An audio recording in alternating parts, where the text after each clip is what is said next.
Friend, in the previous video you just learned that how to create a thread class by extending your class to the thread. So in the previous video you just saw that we created a class and then we inherit some features from the thread class. So our class was the child class or the subclass, and the thread class, which is the inbuilt class, was actually the super class. So we over wrote, like we can say that we overrode the method called run, public void run, and then we ran a loop in that 10 times and 100 times, and then this how it worked. Now in this condition, my question here right now is that is there another method by which I can create a thread? Well, the answer is yes.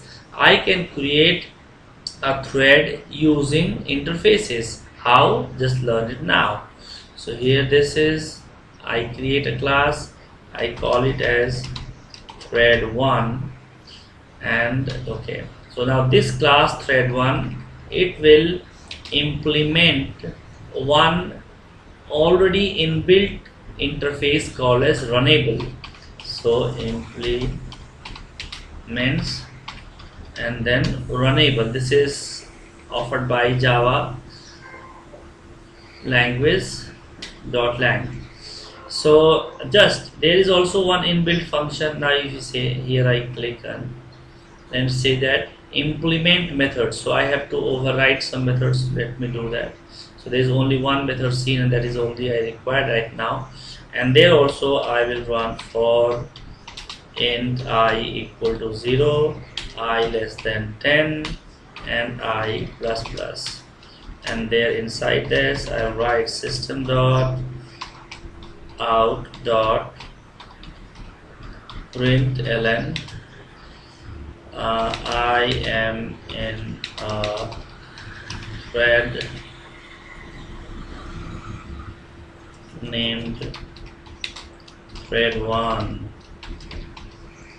and then when you are coming out of this thread, you just run system dot out dot println I just got out, and then I will copy this because I'm going to create one more. Control C, and this is a new class thread2. This class will also implement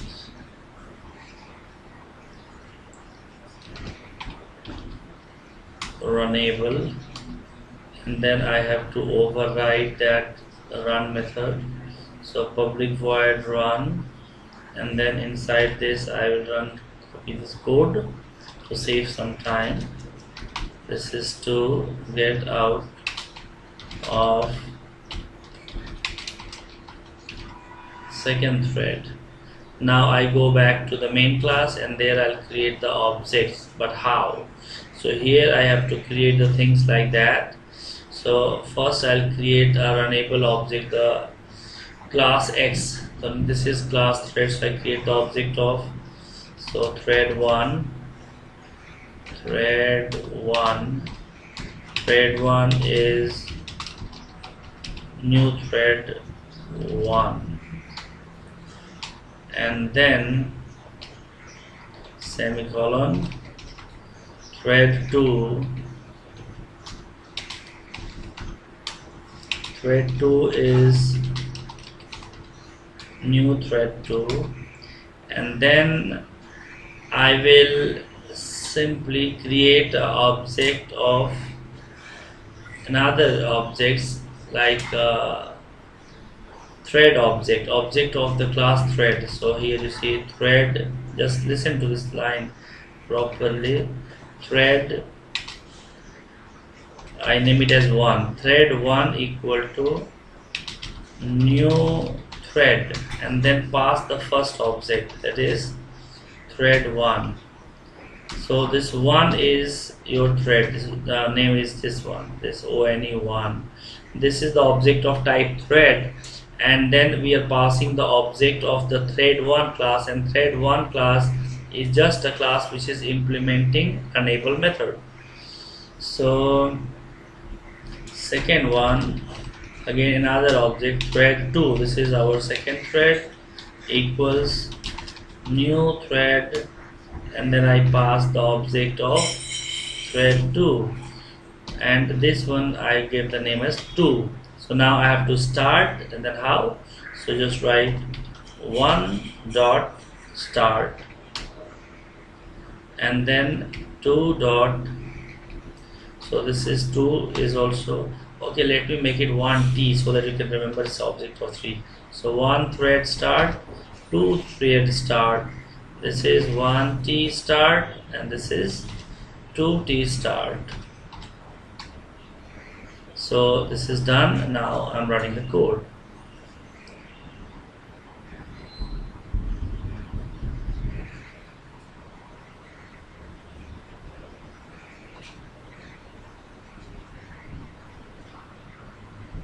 Connecting to daemon, it's running. So the threads are the real life applications, like when you want to create the applets or the Java forms. So the lot of threads you have to create, and in the gaming consoles also a lot of threads you need to create. So this is how the threads are working. So now this is how your thread is running. So 3, 3, 6, 3, 9, 3, 10. Now again let me increase the size so that I can check its order. So this is also, both are running 100 times now, so it will take little more time, but the CPU cannot provide them so much time, so it will return back, and then it will run only a part of it, whatever it was capable to do in that given slice of time. So there you see. Now here the first one is running. See, first I am running in the thread 2. This one started with the thread 2, just ran only once, and then thread 1 is coming 2 times. Now here see, so thread 1 played, and then thread 2 is coming again once, and then thread 2 is coming again 2 times.